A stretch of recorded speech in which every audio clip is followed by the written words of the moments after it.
ashiru ekikumi ay min nawaqid al-islami mu bintu ebijja omuntu mu busiraamu yagamba al-iradu an dinillahi ta'ala okuba no amabega n'okwesamba eddiini ya Allah subhanahu wa ta'ala. Al-iradu kyebayita al-irad huwa al-insirafu an ash-shay'i kwe kwesamba ekintu wa adamu raghabatin fihi wa adamu raghabati fihi n'okuba nga tokyagala tokinaamu kwagala kibayita al-iradu. Kati al-iradu an dini llahi ta'ala omuntu okwesamba n'obutayagala diini ya Allah tabaraka wa ta'ala n'agikuba amabega la yata'allamuhu nga tagisoma wala ya'malu bihi era tagikolerako naye akaafuwala. Ekisembayo min nawaqid al-islam kyekyo omuntu okuba amabega eddiini ya Allah n'aba nga tagisoma ate tagikolerako. Obujulizi ku kyo qawluhu ta'ala etteeka Allah lyagamba waman azlamu mimman dhukira bi ayati rabbih thumma a'rada anha, ani asinga obulyazaamaanya okusinga oyo ajjukizibwa amateeka ga Allah subhanahu wa ta'ala thumma a'rada anha oluvannyuma n'agakuba amabega yeddiini n'agikuba amabega. Inna minal mujrimina muntaqimun, Allah yagamba mazima bamawale bagenda kubonerezebwa. Bamawale bamujirimuuna aboononefu aboonoona eddiini ya Allah tabaraka wa ta'ala abanoona ensi oluvannyuma lw'okubanga Allah yagissaamu obulungamu Allah subhanahu wa ta'ala agenda kubeera nga ababonereza. Al-iradu an dini llahi ta'ala wa min anwa'i al-iradi ogumu ku miteeko gy'okukuba amabega eddiini ya Allah la yata'allamuhu omuntu nga tagisoma abamanyi bagamba ekisookera ddala al-iradu an ma'rifati llahi azza wa jalla okukuba amabega obutamanya Allah we yakutonda subhanahu wa ta'ala. Eyo nawo esooka min anwa'i al-irad omuntu okukuba amabega obutamanya Allah we yamutonda n'atafaayo kumanya nga n'ebisolo obusolo mu magezi gaabyo amatono ge biina bitegeera okubeerayo kwa Allah omutonzi era bimwesigamira n'abigabirira. Idhan al-iradu an ma'rifati llahi tabaraka wa ta'ala okukuba amabega obutamanya Allah tabaraka wa ta'ala. Omuteeko ogwokubiri mu miteeko gy'okukuba amabega eddiini ya Allah subhanahu wa ta'ala la yata'allamuhu ng'omuntu tagisoma al-iradu an ma'rifati tawhid omuntu okukuba amabega n'akyayira ddala okumanya tawhid n'aba nga tayawula Allah subhanahu wa ta'ala tamanyi tawhid n'emiteeko gya tawhid. Era bw'alaba aboogera ku tawhid abakyawa, bw'alaba aboogera ku miteeko gya tawhid abakyayira ddala. Wakadhalika n'emiteeko gya tawhid agiyita bid'a naye ng'ate bw'otatabba'a Qur'an osiŋŋana ng'emiteeko gya tawhid mwegiri. So al-iradu an dini llahi ta'ala la yata'allamuhu yadkhulu fihi muyingiramu al-iradu an ma'rifati tawhid omuntu obutafaayo okuwaayo budde kusoma tawhid. Ekyokusatu ekiyingiramu mu muntu okukuba amabega eddiini ya Allah okubeera nga tagisoma al-iradu an ma'rifati ash-shirki wa khatarihi omuntu okukuba amabega obutafaayo okumanya shirki na bubenje bw'alina yadhiddu at-tawhid ya opposite ya tawhid. Bw'oba toyagala kumanya tawhid wakadhalika ne shirki tosobola kuwuliza, toyagala kuwuliza boogera ku shirki kubanga abamanyi tawhidi era abasoma tawhidi ate bwe baba beetegefu ennyo okumanya shirki. Limaadha? Hatta la yaqa fihi ahadun min al-muwahhidin, omuntu munna tawhidi alina mugwamu bw'amala okutegeera tawhidi ayawula Allah abeera ku hadhar ala yakuna ala hadharin azim, abeera ku bwerindo obw'amaanyi okuba nti tagwa mu shirki. Fabidhalika yatatallabu minhu ma'rifata at-tawhid wa ash-shirk. Ekyo ne kibanga kimusaba kimubanja okubeera nga ate okumanya shirki n'emiteeko gya shirki asinze Allah nga tagwa mu shirki. الأمر الآخر إن سنجد ليكنا من الإعراض عن دين الله تبارك وتعالى لا يتعلمه أما ما يباغا ابن القيم رحمه الله تعالى الإعراض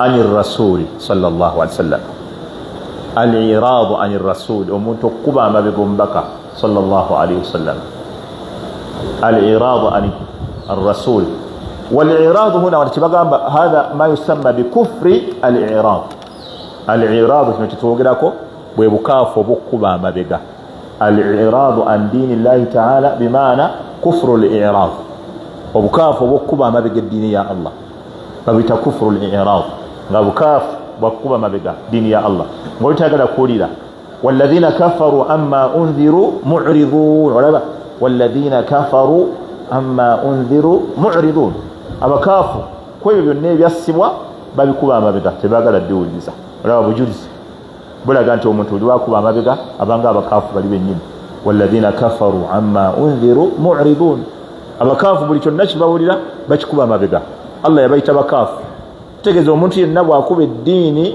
amabega abayingidde mu bukaafu kati al-i'raadu ani rasul ma maana al-i'raadu ani rasul okuba amabega omubaka sallallahu alaihi wasallam kitegeeza ki ابن القيم رحمه الله تعالى يشنينيولا ناغامبا الإعراض عن الرسول وكبا ما بيقوم بكا يغامبا كتغيزا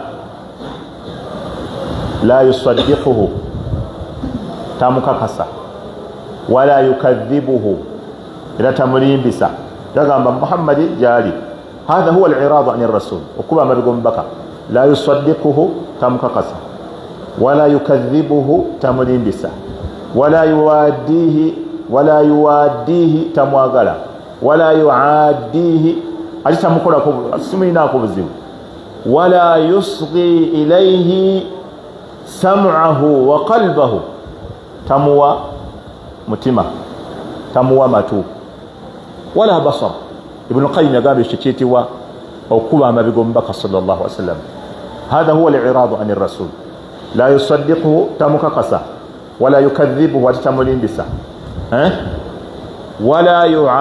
ولا يواديه تمواغلا ولا يعاديه أي تمكولك تمولنا ولا يصغي إليه سمعه وقلبه توليزا بالنبي تلومته تلونا متما قد هذا هو الإعراض عن الرسول ومن توابير كوي الدالة بلا مكاف النبي أغام زيسا كولي زبي أغام tamwagala atagamba simuwalana ataga simuina akobuzibu ekiraba obuba bulimba bwennyini bwabakola abantu abasomesa amazima abantu baba bako n'obuzibu ekyo kyekituufu olyaga nti anze simuina bukale buzibu byasomesa naye simwagala la omuyinako obuzibu teri asomesa mazima nga abantu tebamuyinako obuzibu khudhu anni baba bamuyinako obuzibu wene yebuzabuza kale situminako obuzibu naye senga akyusamu bwati obuzibu buli ku byasomesa byennyini omuyinamu obuzibu ku byasomesa era bangi bebuzabuza ne bebuzabuza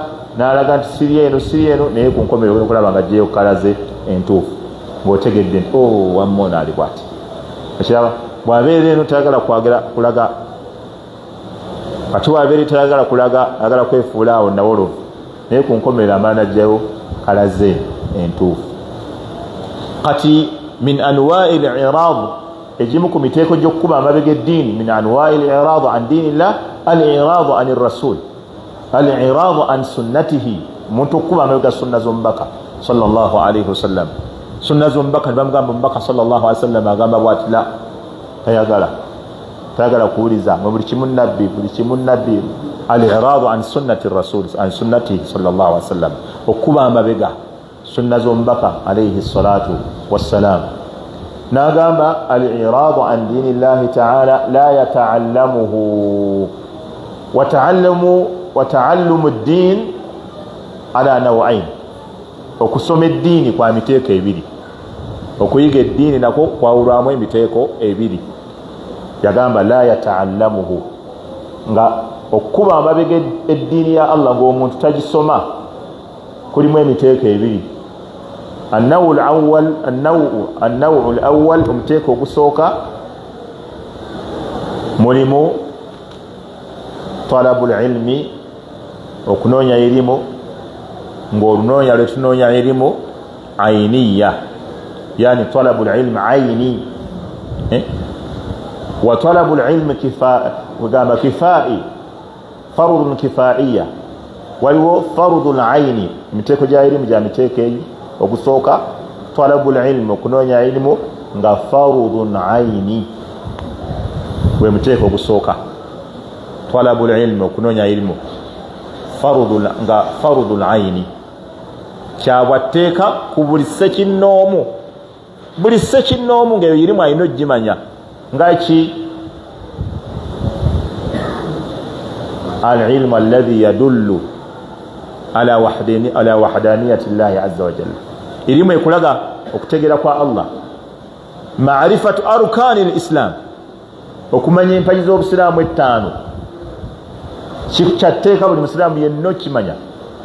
Eyo fardun ainin, eyo yabwatteeka buli omu la budda an ya'rifa hadhihi al-arkan li'annahu ya'budu Allah tabaraka wa ta'ala min khilali hadhihi al-arkan fala budda bima'rifatiha. Ilmun daruri, buli muntu ayina okimanya, buli muntu yennyini, buli muntu ssekinnoomu bambanja okumanya kayfa yatawadda, butya bwafuna wuzu, kayfa yusalli, butya bwasaala, kayfa yahujja, butya bwakola hujja, kayfa yasuumu, anaasiiba atya. Eyo ilimu yabwatteeka buli muntu yenna ogimanya. Okumanya shahada ye ilimu esookera yabwatteeka okumanya Allah, omutegedde otya. Okumanya bw'osaala kyabwatteeka, la budda an ya'lama ya'rifa nawaqid al-wudu, ayina okumanya ebitawuzu hatta la yusalli ala ghayri tahara, alina okusaala nga talina wuzu. Eyo ilimu tewali agikumalira. Shahada tewali agikumalira. Anti oyo kasitakkiriza shahada, nange nibabayo kyakkiriza kyenzikiriza. Gwe wennyini oteeka okwetolera shahada eyiyo, tewali agikumalira. Mukadde waffe shahada gye yatoola emala nedda eyiyo. Kati mulimu ilimu esooka nga fardun aini, farudu yabwa kumanya kwabwatteeka. Omuntu ateeka okumanya essuula zasaaza mu swala, ezabwatteeka ozimanya, onoosaaza ki? Kati omuteeko ogwokubiri, faman a'rada an hadha al-ilm, omuntu yenna bw'akuba amabega eyo ddiini yakufuru bidhalika, aba mukaafu. Kati bino byebisinga okutabula abantu, bino abo bebakaafuwaza buli kiseera, abo bebakaafuwaza. Yaki tetukaafuwaza nga tujja mu bbanka, ffe tukaafuwaza tubijja mu bwini, tokiraba?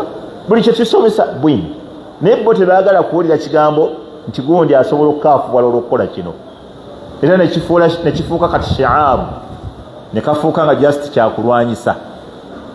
Buli gwogambako ensobi, ati abo bakaafuwaza, abo batukaafuwaza, batugamba tuli bakaafu. Asobola okufuna ku gurupu ogumulwanirako kuba teriyayagala kumukaafuwaza, kyasooka okukubawo ekyo. Abo bakaafuwaza abantu buli kaseera. Obusiraamu bakusigalamu bokka. Obusiraamu balaba nga bakusigala la walladhina kafaru amma unziru mu'ridun. Allah gamba bakaafu ku buli kyonna ekyassibwa bakubayo amabega. Kati ebyassibwa ki? Dini ya Allah. Sibe kiri? Dini ya Allah yassibwa, ate bo bagikubya amaki? Amabega. Kati era ogamba ffe tubakaafuwazza Allah yennyini, walladhina kafaru amma unziru mu'ridun. Abakaafu ku buli kyonna Allah tabaraka wa taala kiyassa bo bakola ki? Bakubayo amabega. N'olwekyo eyo farudu aini. Ate omuteeko ogwokubiri ye farudu al-kifaya. Omuteeko ogwokubiri ye farudu kifaya, ilimu eya okumaliragana, yani nga waliwo abantu abamu mu mujitama nga bwe bavaayo ne bagisoma ne bagikenkuka batumalira, abasigadde tetuvunaanwa. Nga mithaalu dhalika, ekifaananyi kyeyo ilimu ma'rifatu ahkam al-muamalat, yani fiqhu al-muamalat, okuma kayfa yabiu al-insan, kayfa al-bay' wa-shira, okuma yagula atya atunda atya. Eyo ilmu al-kifaya, fardun kifaya. Okusoma ilimu eyo fardun kifaya, fiqhu almawarith, fiqhu ya ebyobusika, eyo fardhu kifaya. Abamu bagitusomera batumalira. Fiqhu almuamalat, fiqhu alusra, fiqhu albay washira, ebyo byonna byonna abamanyi abamu babitusomera ne babitutegeerera batumalira. Tugendayo ne tubabuuza fiqhu alankiha, fiqhu talaq, olya bwente omukyala bwenti nekano z'okuwa zirina kuba zitya, omumanyi asobola okuba azimanyi n'agenda n'akubuulira. Eyo fardun ain, kuba irimu eyo fardhu kifaya. Na fardhu kifaya okusaalira omufu, kiraba nga bwolaba okusaalira Allahi ta'ala la yata'allamuhu alladhi yu'ridu ani ddiini bilkulliya. Omuntu agamba eddiini n'agikuba amabega, tagenda gisoma. La yata'allamuhu, nga tagisoma, wala ya'malu bihi, era nga tagikolerako, kubanga ebyo bintu bibiri byawukana. Sheikh Salih Fawzani hafidhahullahu ta'ala yagamba al-i'radu an dinillah la yahtammu bid-din, ye muntu okuba nga tafaayo ku nsonga za ddiini, tafaayo kumenya ddiini ye, tafiirayo ddala. La yata'allamu, tasoma ddiini.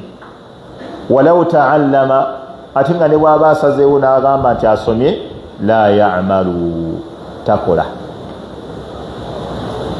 Yu'ridu anil ilmi awwala, ekisooka erimu asooka n'abyesamba n'agamba ebyokusoma zesaagala. Thumma yu'ridu anil amali, oluvannyuma ate n'ebyokukolera ku mirimu, okusaala, okusiiba, kusaddaaka, kutola zaka, nabyo abivaako. Kubanga omuntu bw'amala okusoma eddiini, eddiini eyo ye mupushinga okutandika okukola, okuimplementinga ebyo by'asomye. Kasolaba omuntu nga yu'ridu an ta'allumi ddiini, hadha dalilun ala annahu, bw'olabanga omuntu nga ye akubye amabega ebyokusoma eddiini, kabonero akategeeza nti anna hadha arrajulu la yuridu tatbiqa ad-din, tayagala kuteeka mu nkola ddiini. Era olaba okukola abantu oluvannyuma lw'okusoma ne bakola, oba okubabuulirira ne babakola, kyekibanyweza mu bukkiriza. Era kyobola mu maaso gye tugenda si kusooka kukola nogaa ate oluvannyuma nga nja kusoma nga bwenkola. La, sobola Allah yaga nti walaw annahum fa'alu ma yu'aduna bihi, walaw annahum fa'alu ma yu'aduna bihi lakana khayran lahum wa ashadda tathbita. Singa abantu abo baali bakolera ku bibabagamba, olaba nti olina kusooka kusoma ne bagamba nti kola ekyo, kati deni n'okiteeka mu nkola. Walaw annahum fa'alu ma yu'aduna bihi lakana khayran lahum wa ashadda tathbita. Singa baali bakolera ku ebyo ebibagambibwa, kyekyali sinze okubeera ekirungi gye bali, ate kyekyali sinze n'okubanyweza mu ddiini. Idhan kati Sheikh agambye yu'ridu anil ilmi awwala, asooka kuba amabega ebyokusoma eddiini. Wahata ne mu masomero agasomesa eddiini waliyo abaana abasoma eddiini naye nga babatwalayo ku mpaka, haqqan abo bangi.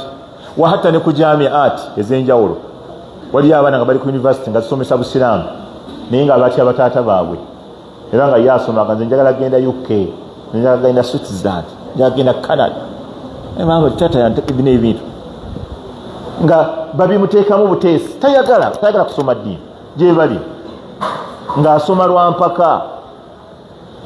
Kati oyo kyangu nnyo okuba amabega eddiini.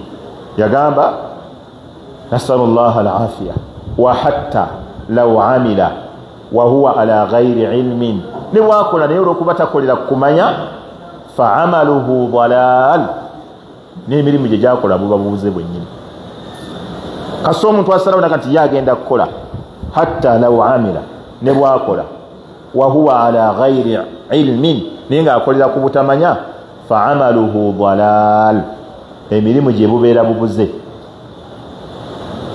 Fala budda, kuba akolera mu butamanya nekyakola kigenda kuba kikyamu. Fala budda, olwekyo kyateeka kiteekeddwa kubeera nti ayataallama awwalan, ayina kusooka kusoma, thumma ya'mal, oluvannyuma n'atandika okukola. Fa'lamu annahu la ilaha illallah, sooka omanyi Allah, omala okumutegeera oyoka omusinze.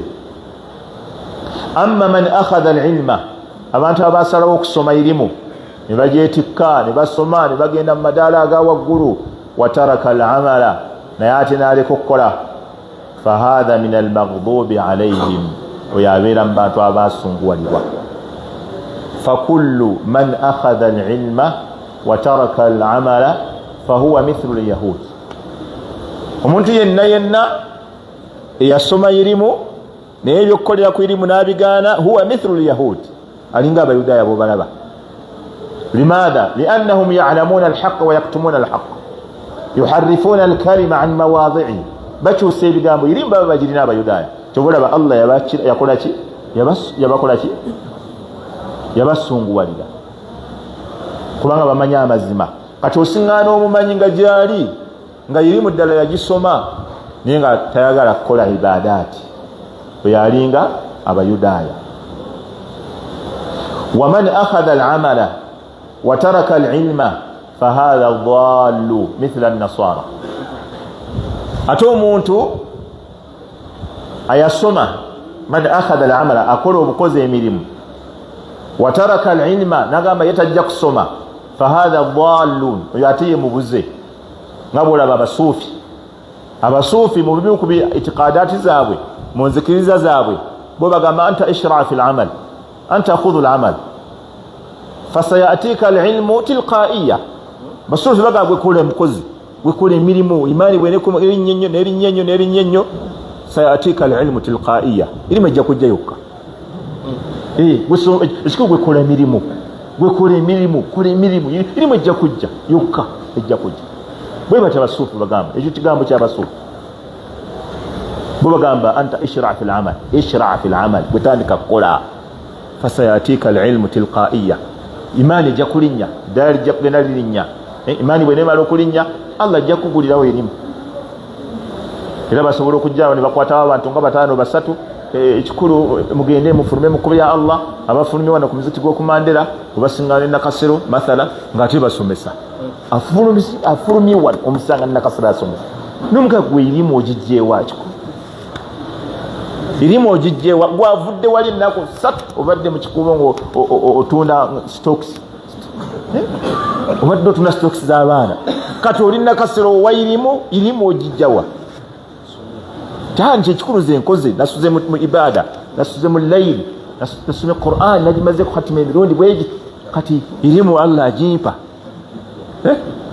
oli bagundi banabalabikirwa. Tofuluma wano enkeera n'ogenda mu kisenyi n'osomesa ku ttakuwa, irimu wagijjeewa. Abantu bavunula n'okuvunula, omusanga avunula luhurudu, avunula luyimbi, yabadde wano juzi n'omuga gw'oluhurudu waluyizeewa. Nze naliko mu muzikiti ogw'omu wali mu kisenyi ng'omusajja avunula, ng'oli asoma birala n'onavunula birala, nga mpulira ddala bwenti, ng'onaasoma birala n'oli avunula ayogeramu birala. Okiraba muganda waffe agambye Allah yamiza amapaapaali n'emicungwa n'effene ku ttaka lyerimu, naye ettaka ng'ate ettaka lifulumya ebibala nga byanjawulo. Ani akola ebyo? Allah. Munaagezaako baddu bange? Yahi, biki ebyo yogera? Eddiini olowoozaako kuzannya katemba. Tulaba akola ebyo ye Allah. Munaagezaako baddu bange? Bagezeeko ku ki? Mbwe ettaka lyerimu olaba Allah yameza emicungwa, mangada, amapaapaali, fene, amenvu, byonna empooma ki ya Allah. Muganda waffe empooma yanjawulo, byonna bimeza yani ya Allah. Ate n'amezaawo ne kamulali. Muganda waffe agambye nga si byagambye. Yasoma ne hadisi yennyini nga mpulira hadisi nga kati kanindire ddala okukakasono byayogera kwa hiyo hadisi mpulire. Omusajja n'asoma hadisi mu katabu kaabwe ke bagisomamu n'agimala n'agikuba wali, ono navunulamu ebigambo ebirala nga tebiina kakwate wadde n'ekigambo ekimu ekibadde mu hadisi, era n'amala n'amuddiza omuzindaalo. Kati eddiini si yakuzannya katemba. Kati emirimu ku basuufi bye bakola, bo bagamba ekikulu kola, wekola emirimu ebyayirimu, era tebaagala kusoma irimu, ekikulu wekola emirimu, gwe kikulu kola. Okukola kujja kuleetera ebirala, mu'jizaati, ebyamagero bijja ku karamaati, ojja bifuna gwekola. Yafe sikola. Era abamu n'ebizibu ebibatuukako mu maka bagamba ekikulu mukole emirimu. la eddiini si bwetu. Eddiini ya kusoma n'olyoka oyogera. Olaba beekwasa nnyo hadithi era olw'obutagitegera amakulu gaayo matuufu. Beekwasa nnyo abantu hadithi egamba ballighu anni walau aya, tuusa okuva ku nze neweba aya etya emu. Kati abantu bo bategeeramu nti gwe tuusa ekikulu funa aya tuusa, funa aya tuusa. Naye ne batakola istimbaati mu bigambo bya nabbi. Nabbi sallallahu alaihi wasallam yagamba ballighu anni, tuusa okuva ku nze. Istimbaatu awe kutegeeza mala kumusomako olyoka ogenda otuuse kyogenda okusoma. Naye bwe kinaabe n'ekisoko kijje khudhu anni, kola ki jja kunze, muli musoka kusoma. Naye bwe bategeeramu kimu kutuusa, ekikulu gwe tuusa genda otuuse, si kutuusa. Ekikulu kusooka kusoma. Ne bw'oba tonnatandika kutuusa, ekikulu gwe sooka osome, okole kye bayita والمقصود في التعلم أولا رفع الجهل عن نفسك، يعني أن ترفع الجهل عن نفسك أولا ثم ترفع الجهل عن الآخرين. بوبويغا كسوما تبايتو كسوما بيغندوا بيوكسوما هو رفع الجهل عن نفسك. Bwekennyini osooka ojjeko obutamanya kyekigendwa ky'okusoma. Bwekennyini obere mufti w'eddiini yo. La tastafti ahad. Nga osobola okwefata noga wano neerabidde kankole bwenti, wano nsome kanjire bwenti, wano nsala kyekisookerako ddala. Naye ebimu ku makasidi z'abayizi abamu agenda kusoma irimu bw'akomewo abeeko bakkakkanya. Kangende nsome nkomewo mbaradde, kangende nsome nkomewo mbalumbe, ngende nfiire ku basalafu. Akomewo abasalafu bandabe. Abasalafu buga baalabadda. Balabadda ogenda balaga ki yenga okijjeewa ekyo kyogenda mbalaga obugenda kuba okijjeewa pozi ng'olinako omukwano gwako akukkako nga yagenda okuwayo ebyenjawulo byogenda ogamba abasanafu bye batawuliranga, olinayo munno akukkako. Okiraba olw'okuba shayatini zirina bezikkako nga bwe twalaba. Idhan ekigendwa kya irimu ekisooka si kunoonya bugagga, si ssente, si kunoonya masape, si kunoonya linnya, si kunoonya bakwogereko, wabula ekisookera ddala rafuul jahal an nafsika, kwejjako obutamanya. Naye bangi ate abasomye naye ngwena okumulaba ye bw'omwetoolola bw'oti nga tannaba kwejjako obutamanya, ng'alina ne byayita obujulizi nga n'abantu ababulijjo bamanyi nti obwo si bujulizi nno ebyo byayogera. Ng'abantu babulijjo bagamba ebyo si bujulizi ebyo byayogera oyo. Nze mbawulira nnyo. Fetwawuliriza guno omusomo nga gulimu obujulizi, ate bino nga bigambo ng'abantu basobola omanyi Allah tabaraka wa taala nga bwe yasalawo okukuuma eddiini eno. Inna nahnu nazzalna dhikra wa inna lahu lahafidhun. Allah akuuma eddiini eno, mu kugikuuma tasobola kuleka abantu bonna nga bwe bawangaala ku mulembe. Ne bwe wabeerawo kibuyaga atya mu byayirimu, Allah tasobola kuleka abantu bonna n'abaleka ku kankozesa ekigambo ekyangunguko, n'aleka abantu nga bonna tebamanyi. Allah tasobola kuleka abantu nga tebamanyi bonna. Mubeeramu abantu nga bantu ba bulijjo nga si baseeka, naye nga agenda n'agamba naye baseeka bannammwe wano kino kye bakola ffe tulaba si kituufu, wadde zirimu walimu naye ndaba ekyo si kituufu. Nga muntu wa bulijjo mulimu abantu ng'eddiini yaabwe ebaluma nga sina muwalimu, naye nga gamba gundi seeka gundi twamuvaako, ebintu bye byatulema gundi twamuvaako. Allah tasobola kuleka bantu nga bonna tebamanyi kituufu, tekisoboka. Mubeeramu abamanyi kituufu, sawa babagambyeko oba teboogedde. Era waliwo omuwalimu lwajja n'ayogera, abantu babulijjo ne bagamba nti mutuufu, nze nange wadde abadde tannayogera naye nakiraba kiri nga si kituufu. Kati gwe bamugumu teweeraliikirira kibuyaga ne bwabeera, kubanga baddajaajira buli lunaku bafubutukayo, buli lunaku bafutukayo abapya baddiikuula mu ddiini eno, bafubutukayo ne bateekako amajubba ne bakwata obuzindaalo ne batandika okwogera katemba mu ddiini. Buli lunaku bafutukayo ddiikuula omulala, buli kaseera wabayo omulala n'avaayo. Kati waliwo gwe bampeereza ennaku zino, olujjo n'olwayo basibye bamumpeereza, naye neewunyiza mulimu ne baddakaatira ate abatali eno ninga nabo bamumpereza ninga nabo bateekako ekigambo ono omujega ate yafubutuseewa oba niyabagamba nze nina okuladda buli avaayo bangi wallahi lwaliro nga n'abamu bali ku malhala baddakatira ng'oli doktor ng'amumpereza we waliwo yataddeko ono omujega ate oba yavuddewa simanyi lwaki bagamba muze nina okubaladda abamuze ate ndaba nga sirina kubaladda bwani yagamba muze nina okuladda okukola omulimu gw'okuladda buli ddiikuula avaayo nayogera mu ddiini nammwe mwogere naye mmwe ngobulesi basajja bo baabo abalabagana okugamba basajja bo baabo ate nali nabaganda dde okumpereza ebintu bwe bityo kuba sibiraba naye oyo bamumpereza okuva jjo buli omu ampereza paka linga nti okampulirize ku musajja ono oba biki byayogera ne muwuliriza okiraba naye nga mulimu ne baddakatira nti we ono ate yavuddiwa Allahu akbar kati baddiikula tebagenda kukoma kujja ng'ataba ebennaku baba bataddeko nejjuba nayogera n'owulira byayogerera ddala nga n'abantu ababulijjo abataasomako ddiini babitegeera kati idhan bo obuzibu bwabwe buli wano okiraba wano mu naaqidhu esembayo sheekh ayingizaawo wano emiteeko mingi wano okiraba mulimu asoose n'atugamba mulimu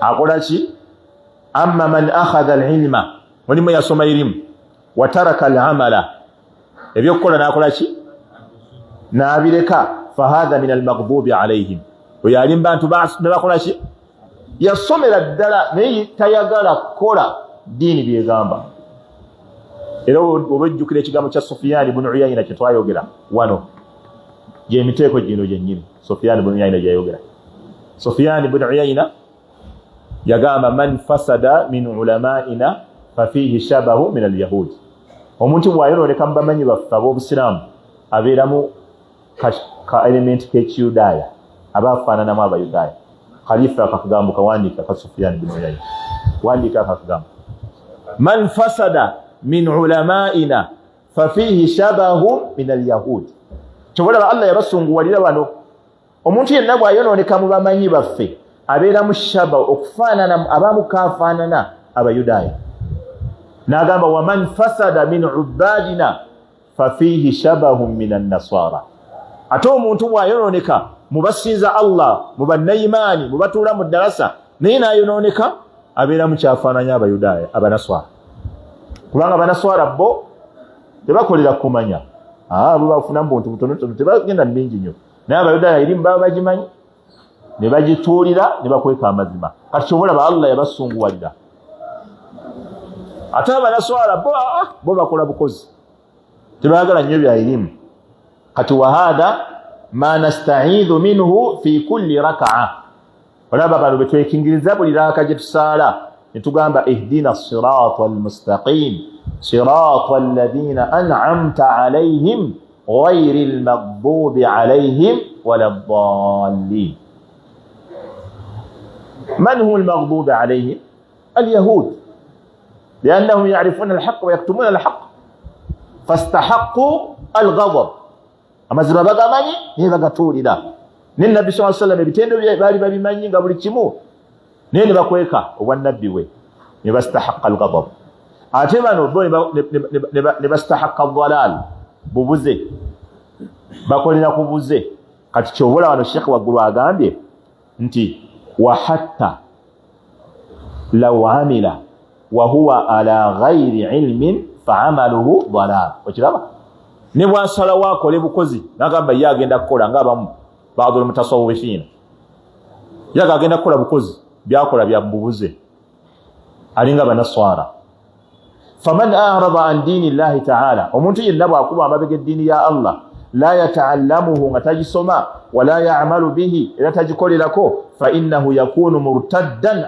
an dini al-islam oyabera murtadi ow'eddiini y'obusiramu ono ya asulu yaba murtadi twayogera wano abanna byabufuzi balinayo banna byabufuzi nayo balinayo murtadi akagundi oyo murtadi saba kulaba ngo otagala ngundi oyo mu kibiina kyaffe murtadi nakiraba ngira baagala okuwa ekibonerezo kati ono ye murtadi omukulu ono omuntu bwakuba amabega eddiini ya Allah abeera murtadi. Wallahu jalla wa ala yaqulu, kubanga Allah yagamba waman a'rada an dhikri fa inna lahu ma'ishatan dhank. Omuntu yenna nakuba amabega ebigambo byange, ayati alqur'aniya, sunna zombaka, agenda kuba n'empangaala eyakanyigo ku dunya ne ku nkomero. A'rada an dhikri lam yata'allamuhu wa lam ya'malu bihi, n'atagisoma eddiini era nga tagikolerako. Mu aya endala walladhina kafaru amma unziru mu'ridun, abakaafu byonna Allah biyassa babikuba amabega. Ni aya muallifu gyaleeta waman adhlamu mimman dhukira biayati rabbihi thumma a'rada anha, ani asinga obulyaza amaanya okusinga omuntu ajjukizibwa amateeka ga Allah subhanahu wa ta'ala oluvannyuma n'agakuba amabega. Inna minal mujrimina muntaqimun, mazima aboonoonyi bagenda kubonerezebwa. A'rada anha ba'da ma dhukira biha, aba agijjukiziddwa oluvannyuma n'agikuba amabega. Ogwo gwe muteeko ogw'abantu. Idhan kati emiteeko wano sheekhe atuwadde emiteeko gy'abantu basatu, maya miteeko ebiri. Wakad nazidu athalith, tusobola okwongerako ala dhalik kwekyo sheekhe kyayogedde muteeko gumu. Sheekhe ayogedde asooka man akhadha al-ilma walam ya'mal, ilimu ajiina naye takola, ilimu byemugamba. هذا هو النوع الأول أو القسم الأول. القسم الثاني أمتيكو غوكويري من ترك العلم وأخذ العمل. إبيا إلي متابيكو يا كولاشي أكولا بكوز إتكو غويكا تسالي إتمارو كبوزا تسالا كوتي تسالا ويتكو سالا سالا كوتي تسالي ومتيكو غوكويري. وهناك قسم ثالث ولو متيكو غوكسات من أخذ العلم وعمل بضد ما تعلمه، وهذا أخطرهم. من أخذ العلم يموت ويسمى علم وعملك سمى علم وعمل بضد ما تعلمه، ناقل شنيومي تشيبي بيسمى. ترى بانتو يومبينيو yasomera ne bamusomesa manhaj ennungi, ne bamusomesa tawhidi omutuufu, ye bwajja eno asomesa kusinza ntaana, asomesa kuyitira mu bafu, okiraba, asomesa byabuwangwa na nnono, anywezaawo abali ku byobuwangwa neno nga tebalina buzibu, anywezaawo ennyimbe. Yasoma irimu ndala ne bamuteekamu ne ssente ne bamulabirira ne bamugamba tukutisse amaana genda ogituuse eri abantu bo. Fa idha huwa khainun kabir, kunokolanga mukumpanya muki mukulu munene nnyo. Oyo mukumpanya akyasinza obukumpanya.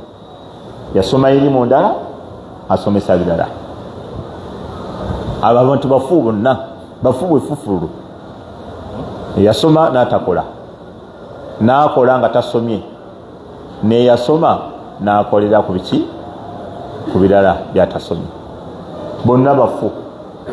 Wa hunaka insan, waliwo omuntu omulala ate la yata'allamu nga yetanoonya irimu min babil kasali, ne just inda udhaf,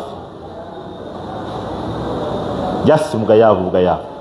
Waliwo omuteeko gw'abantu abalala tebbo nga irimu tagisoma naye nga ekimuganya okusoma just bugayavu. Hadha la yukaffaru, oyo tetumukafuwaza, eddiini ajagala era omulaba afaayo naye tatudde kusoma, naye nga eddiini olaba ajagala era bamugamba Allah agamba bwati, nabbi agamba wataddamu, naye nga tatudde kusoma. Hadha la nukaffiruhu, tetumukafuwaza, walakinahu yulamu ala kasalihi, naye nga tetumulekera anenyezebwa olw'obugayavu obwo bwakola. Lwaki okugayala gwe noba nga tolina kyomanyi mu ddiini, noba nga tofaayo wadde okusoma yakantu akatono, eddiini tumanyi ojaga naye waayo obudde. Oyo tetumukafuwaza naye anenyezebwa olw'obugayavu, okiraba. Idhan amma naye idha kana taraka talaba al-ilm bwaba yalekayo okusoma adamu raghabatin fi al-ilmi nga yagirekayo irimu lwa butajagalira ddala nejali nga tayagala kusoma naye nga ekimuganya okusoma tabyagalira ddala hadha huwa al-i'rad wal-'iyadhu billah oyo naye aba ayingidde mu muteeko gw'okukuba amabega eddiini ya Allah okiraba limadha taraka ta'allum al-'ilmi raghabatan fihi li'annahu la yuridu al-'ilma la yuhibbu al-'ilma la yuhibbu al-ulama yuz'ijunahu bamutawanya bamuletera amateeka gagenda omukomako ku byaba yagala nashawa bamanyi nashawa ne majalis adh-dhikri la yuridu an yajlisa fi al-halaqat tayagala kutula basomesa awulira ekizibu akalubirwa kati oyo ali ateko gwo muteeko naye tumukafuwaza ekiraba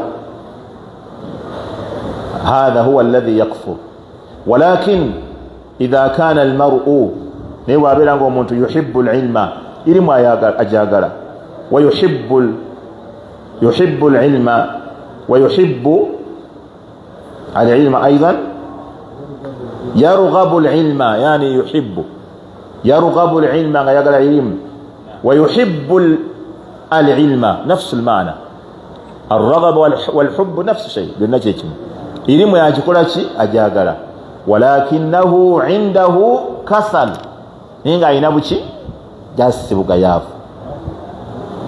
nga ayina bugayavu just subhanallah kati abantu tabia y'omuntu Allah subhanahu wa ta'ala abantu be yatonda nga baagala majalis dhikri baagala ilimu baagala okusoma olaba nti ne bwalaba just ilimu ntono atuula wawulirize tebakowa kutambula wasinga batambula واحد يتنقل من مكان إلى مكان لأجل طلب العلم متنابوا ناجين just ilimu ebera ni'ma nga Allah ajiwa omuntu nga ilimu yajagala awulira ayagala ayongereko kati ngana afoyo musudani olowooza lwaki yali badde atuula wano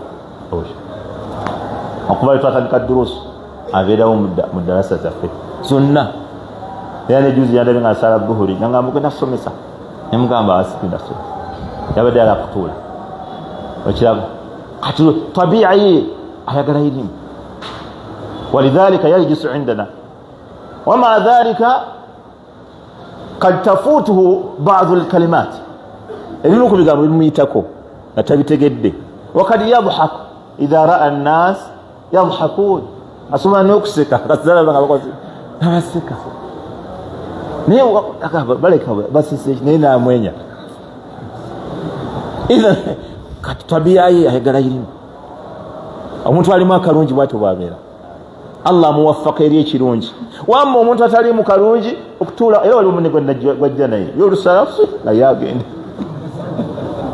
yolusala naye agenda alona gwajja naye ate ye alina neema naye yasola naye okutuula mu mirima ate ye kati yoirayo katabiina naye ona asaala n'atuula n'asoma wa ma'a dhalika la yafham lughatana قد تفوت بعض الكلمات ولكن يجلس ويصبر atuula naguminkiriza kati tabia ye ili majaga ocha kati bomusinga eri ewaabwe mu bakologa darijia atuula n'okula namanala nama baba balina olwalabu lwabwe lwe Sudan we darijia ekiraba idhan namubuuza otuula kati lwaki mu erimu yaffe naga mbiwulira byonna ebyewalabu byogera ne ayati byonna mbiwulira kati ebyo ebintuuza yanga byonna ebyo byogera mu walabu ne ayati n'ebigambo by'amamanyi mbiwulira naga kati ebimpitako biba bitono sibingi kati ye tabia muntu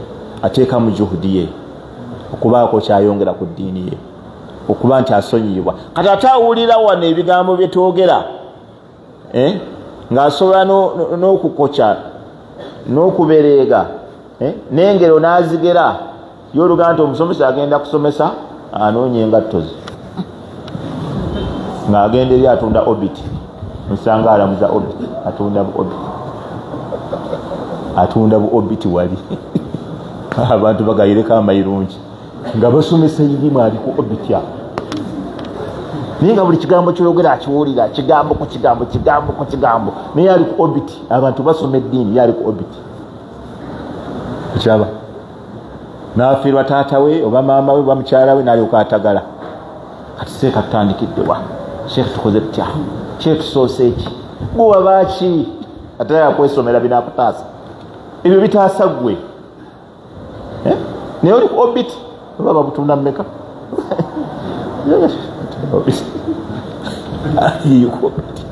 obwa green obwa papa obwa pinki ali awo abwambadde lwaki tosoma eddiini yafe eddiini egenda kuyamba eddiini egenda kuyamba asoma eddiini tasobola kuviiramu awo wallahi abantu abasinga okutya Allah bamutiira ku irimu Allah yabakakasa n'abazakka mu kumutya innama yakhsha allaha min ibadihi al-ulama liannahum ya'buduna allaha ala basira kubanga basinziza Allah kukumanya naga kino nkireke sijja kufa nakyo ate abalala ne bafa nakyo ninga yiya kirese naga ekyo kankireke ijja kifa ninga abalala bafa ate nolaba wakoledde nga wateeka okukolerwa nga eka naawe abalala bonna ne baleka kati okusoma eddiini yettaala ekumulizisa yakyo obulaba abamanyi kuva edda baalinga bagamba wallahi la mauti alfu abidin ahwanun inda Allah min mauti alimi alladhi yatabassaru an-nas bi'ilmihi era abamanyi abamu bakinasaba ne ku Umar bin Khattab baga nti wallahi tulayira Allah la maut alfu abid abasajja bannaimani baimani kali 1000 okufa ku kyalo ahwanun inda Allah kiwewufunyewa Allah min mauti alimin okusinga okufiirwa omumanyi alladhi yatabassaru an-nasu bi'ilmihi kubanga abantu abamulisiza ko bakolera eddiini yaabwe n'abawonya okuzikirira n'abawonya jahannam n'abawonya halak n'abalagira omulimu gwe bagenda okukola ogwo ne gubafuukira saadata dunya wal akhira nga jasuma yakukonyeko okutujjukiza abamanyi ko batujjukiza buli sizoni ebeerawo wallahi babeera batujjukiza wa khasatan n'okusingira ddala abamanyi abasalafu abatabuliiki abantu bebatagala kuwulira tukiddiŋŋana liyaghidha bihi aljuhal ekigambo abasalafu n'abatabuliigi ababallaga alladhina yuballiguna risalati llah aba batuusa message ya Allah subhanallah nakigambo ejjo n'omusiraamu gwe nabadde naye omuto wange ne mugamba abaseeka abasalafu abo babaseeka abatabuliigi bila shakka balina ensobi zaabwe ng'abantu zibakola naye omugaso gwe balina eri umma eno bw'ogeraageranya n'ensobi zaabwe zisigala tezikyalengerwa nga ne bwoziringiza obulingiza tokyaziraba olwa nafa abaseeka abasalafu gye balina eri umma kubanga bavaayo buli bwebalaba umma weegenda okufunira obuzibu ne bagamba bannange ono waliwo okuzikirira ogenda bajjawa nzize nga mbabuulira be basomesezza waliwo sheekhe yafudde bamita Abdullahi Sebisubi yebugerereyo naye y'omu ku basajja bagamba badde bakwatiridde manhaji abasomesezza okuva myaka gy'ekinaana nga ffe tulina buto tumanyi kiri mu nsi muno nga basomesa 86 88 nga tumanyi tulikwatako n'emizindalo bafudde basomesezza abantu bayitirivu nga buli omu abawaako obujulizi abo bwe batujja ku kino abaleeta jama abaleeta duruusu nga zino mu mizikiti abaleeta ensala ya salat tarawih ennungi abaleeta okwambala okulungi okw'obusiraamu abaleeta okusoma kwa Qur'ani okulungi baseeka abasomesezza abalala si be baaliko nze nkubamu ekifaananyi era waliwo genda gamba sheekhe olumu nasaba sheekhe olumu akyogere ekigambo ekyo tanaba kukyogera nti obusiraamu oba bwali badde butya nga bulimu groups 2 zokka gurupu emu ebbinkidde mu bid'aati gurupu eyokubiri ebbinkidde mu bivvulu n'okusolooza ng'ezo ze ziriwo e Uganda. Oba obusiraamu bwali badde butya? Gurupu emu bali bize nnyo ne bid'a kusinza ntana mawulidi talaqayini tahlili tabdi muhibbina ng'eyo gurupu eri awo. Gurupu endala eri mu kusolooza ekivvulu egindi ng'eyo nawe gurupu eri awo nga tewali aboggolera ku bantu abo ni mwe. Obusiraamu bwali badde butya? Simanyi kye bwali badde nze mwe mulanga ebyokusaaga naye simanyi kyali baddewo. Allahu akbar. Bano bali bize gye bali masowaani n'amasepiki n'ebidaala n'okulonda basimati. Ate bano nabo gurupu endala egindi. Kati obusiraamu bwali badde bubadde bugenda kubeera butya? Kati wabeerayo munnanga obusajja bwe bayita bunnalukalala ne bubeera mu masekkati awo buli olukya bo buba mu kuboggola mwe ne bafubutukayo abaveeno ne baddiira abala ne baddiino twajjirwa. Abo obusajja bulina okubeera mu ummeeno emirembe n'emirembe. Eddiini weegenda okubeera n'akalembereza era akasiriikiriro kabeerawo ng'omanya waliwo ekiriwo paka oli wavayo n'aboggolako pa ne bafubutuka. Bulaba basiriikiridde teri kyemanyiga ng'omanya waliwo kye bakukusa wamala kuvayo oli n'aboggola ne bafubutuka ne bejjayo ne bafubutuka. Kibula buli bafubutukayo abangi ffe tetufaayo bafubutukayo n'ebivumo n'okuwemula na buli kimu nga tugamba mwebale kuvayo mu kasaka tubalabye. Abamu tetudda namu tuga tekikulu muvuddeyo basi nga ffe tusirika nga ate tugenda ku birala. Ate bagundi tabagambyeko linda obudde bwabwe bukyaliyo upapa ki? Okiraba eddiini wallahi teeka okubaamu abantu abataddewoko ku migongo. Ekyo nga kyatteeka gye bali Allah yakibalagira. Tebakikola kweyagalira, tebakikola masape kufuna kibitiibwa, kufuna baboogerako, kufuna bawagizi, kufuna batwala Makka. La, tebanoonya ebyo. Era bw'oba onoonya ebyo tosobola. Noonya bwa mufti? Oyogera ebyo. Bwanoonya obwa mufti beera nga baddokita bali. Olaba bavaamu ki? Olaba banyega ki? Beera nga bali. Ekikulu ekitiibwa kyojja kikkakkanya. Abantu balwanira bitiibwa byabwe. Ebitiibwa byabwe tebifa. Tebajja kuwa gundi. Ebintu ebyo bireke. Eddiini efa. Waltakun minkum umma. Mummwe muteeka okubeeramu ki? Beeba abasajja abo Allah bagamba. Waltakun minkum umma. Mulimu ki Allah gw'abaagaza? Ta'muruna bil ma'rufi wa tanhauna 'anil munkari. Gwe mulimu Allah gw'abaagaza abo gurupu eyo. Kulagira mpisa nnungi kuziyiza bikolobero buli wonna bwe bakirabiddeko. Buli wonna bwe balaba ekitali kiriya nga bakubamu gutooki ogunene nga bagamba basiraamu kino mulindeeko. Kati ate abantu nga bamala babigendamu nga baseka babiganye. Enkuuka tebabeerayo. Mu nkuuka tebabeerayo abantu nga bajjudde. Ogwabwe si kwagamba nti bwe boogera abantu balina kugenda. Abantu basobola okugenda mu baseka kye baganye. Naye tekijjaawo kuba nti bo omulimu gwabwe bagukoze. Rusulan mubashirina wa mundhirin lialla yakuna linnasi ala Allahi hujjatun ba'da ar-rusuli.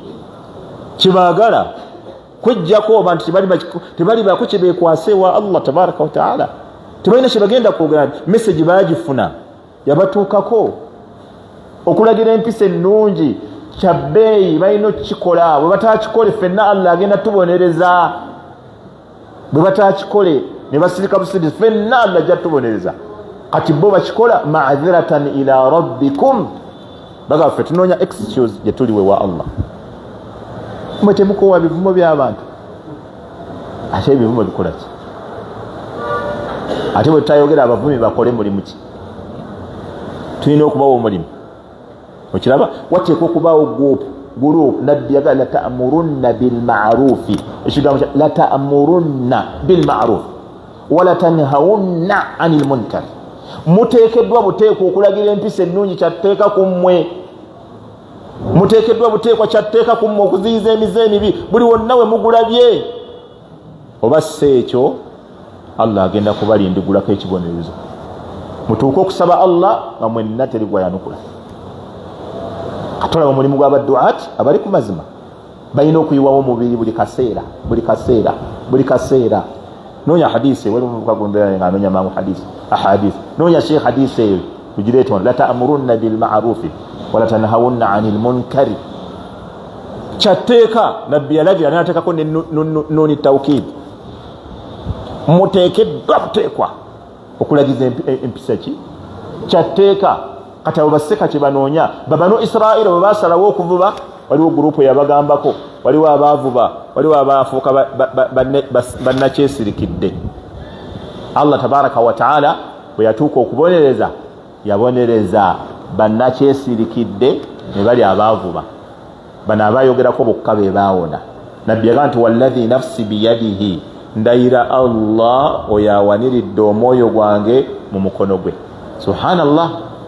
Fabadaa bilqasam mimma yadullu ala ahamiyati hadha al-amru. Nabbi yatandika nakugirayirirako ensonga ekikulaga obukulu bw'ensonga gye yali agenda okwogera. Hadisi ya Hudhaifa ibn Yaman yagamba la ta'murunna bil ma'rufi, mujja kulagira ddala empisa ennungi nkakasa, wala tanhawunna 'anil munkari, mugenda kuziyiza emize emibi, aw la yushikanna Allahu, oba seekyo kijja kuba kibulako katono ku Allah, yab'athu alaykum 'adhaban minhu, okubasindikira ekibonerezo ekiva gyali, thumma tad'uunahu fala yastajibu lakum, oluvannyuma musabe nga tekyaliyo gwagenda kwanukula. Kati abasajja abaziyiza emize emibi bwe bagiraba batuyambako edduwa zaffe kusigala nga zikyanukula. Nga kye mbagambye, Allah tayinza kuleka bantu bonna ne bategeera bitali bituufu. Buli lwe boogera bwe bati mubaamu abategedde ne bagamba batuwonyezza. Kati abasigadde nga bagenze okugenda kw'abantu mu bikyamu si bwe bujulizi, era tekimalaamu maanyi bano abakoze eki abasomeseza, kubanga ogwabe bagukoze ekyabwe kutuusa nabagamba lwiki ewedde n'eryo yeemabega nti Allah okuwaayo omuntu omu nakkiriza mesigi yo gwe omuwalimu, nagamba atya weebaze nnyo Allah subhanahu wa ta'ala. Ate bwakuwa babiri ne bakukkiriza kola ki? Saalayo bbiri weebaze Allah. Tuwewe yavuddeyo n'agamba mbe eyo message teyagitegedde. Ani yagamba nti byensomesa olina bitegeera byonna? Wani yagamba nti byensomesa olina bitegeera? Mbugamba mu message emu ng'ekuvuma bw'ogiraba nga bisatu bakuvuma, message emu ekwebaza, weebaze Allah olw'eno message emu ekwebaza okuba nti ategedde ebituufu. Nti oli teyategeera message eyo, lwaki alowooza nti byensomesa byonna alina obitegeera? Abantu abamu bayambibwako okutegeera, omuyambako okutegeera by'obadde osomesa. Ekirungi namusomesa nako mumanyi. Waliwo omuntu gw'oyinza okusomesa ekintu ng'ate olina omuyambako ne mu kukitegeera. Ng'olina omuyambako mu prosesi y'okukitegeera. Kati okukitegeera kino olina kukozesa kino nekino era nabadde ntegeeza. Saakutegeererawo. Kati oyo ayogera mu baana.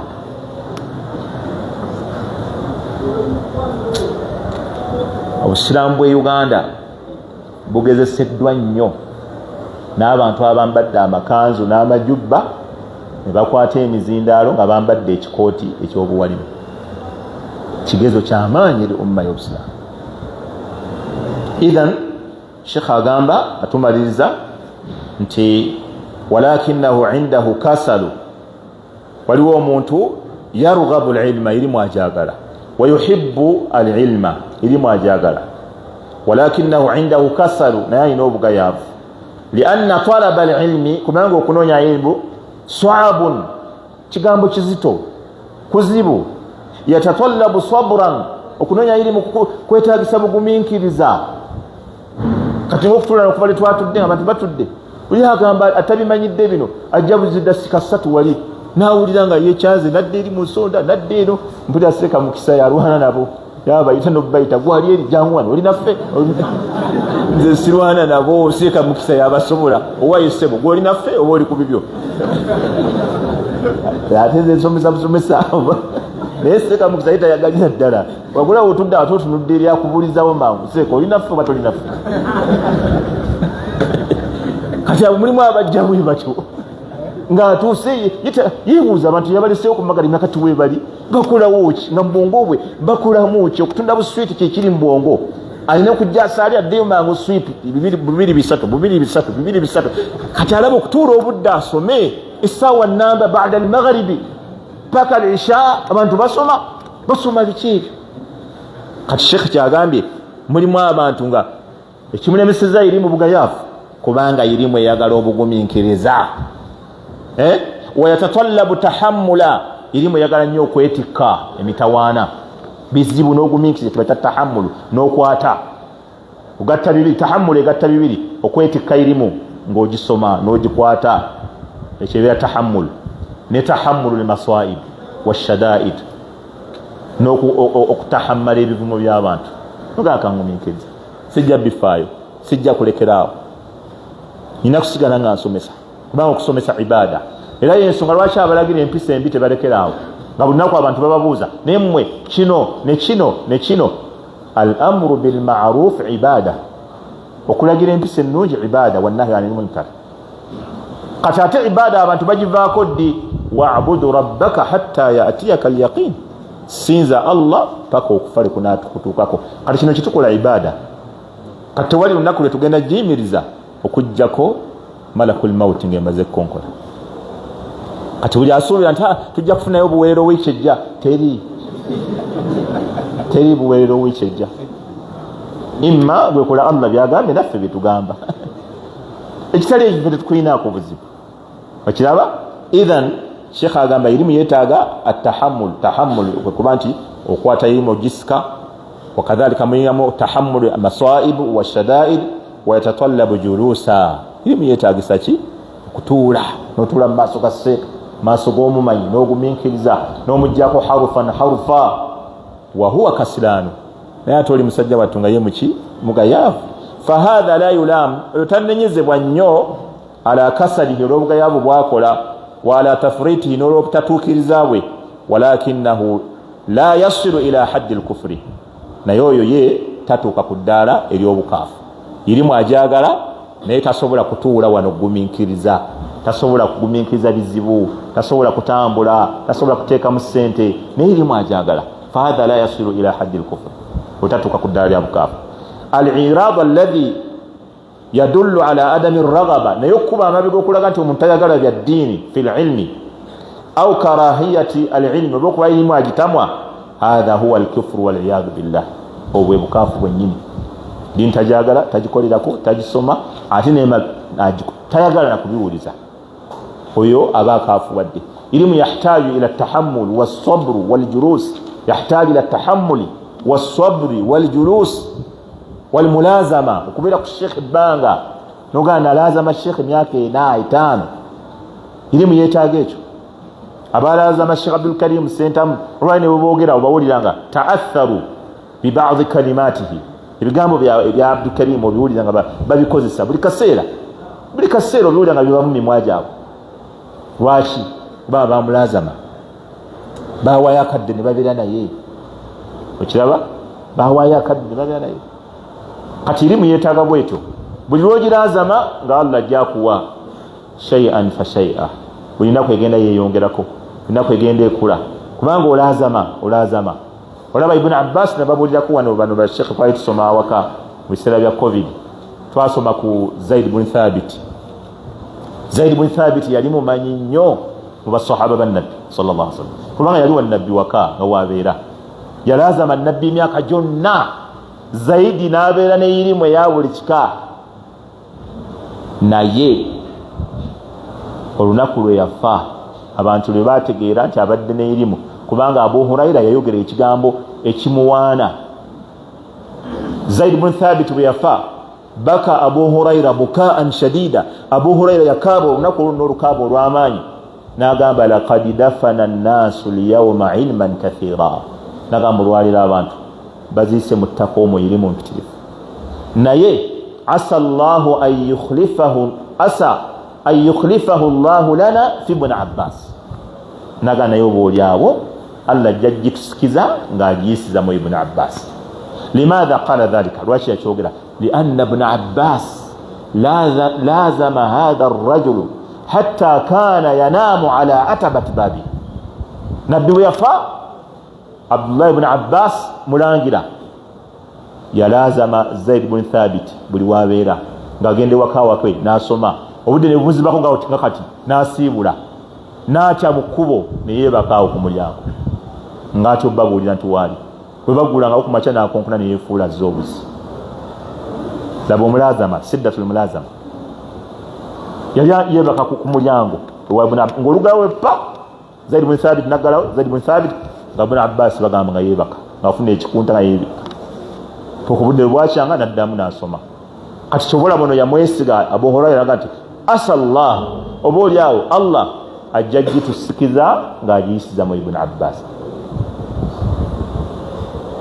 okiraba lwakulazama yamanya nti tasobola kulazama myaka egyo gyonna okiraba okujjako nga ki nga Allah tabaraka wa taala amuwa kyaba agamba asallah an yukhlifahu Allahu lana fi Ibn Abbas oba oliawo Allah ajja gitusikiza ng'agiyisiza muki kati kitegeeza irimu yeetaaga okuva edda abaali bakimanyi sobola Imam al-Qurtubi Abu Abdillah al-Baghawi Imam al-Baghawi bagulanga ensolo bagenda kunoonya hadisi emu n'atambula n'ava e Basra n'agenda e Shami n'agenda e Iraq n'agenda e Masra n'agenda wa just hadisi emu ne batunda nga Imam Ahmad balina bwe baatubanga mu kkubo n'atunda engoye ze n'atunda ebimu afune sente zimwongerayo ng'atunda ebimu ku bintu by'alina atunda engatto ze afune sente ez'okulya mu kkubo ery'okunoonya irimu okiraba mu kkubo ery'okunoonya irimu idhan okunoonya irimu amrun muhimu jidda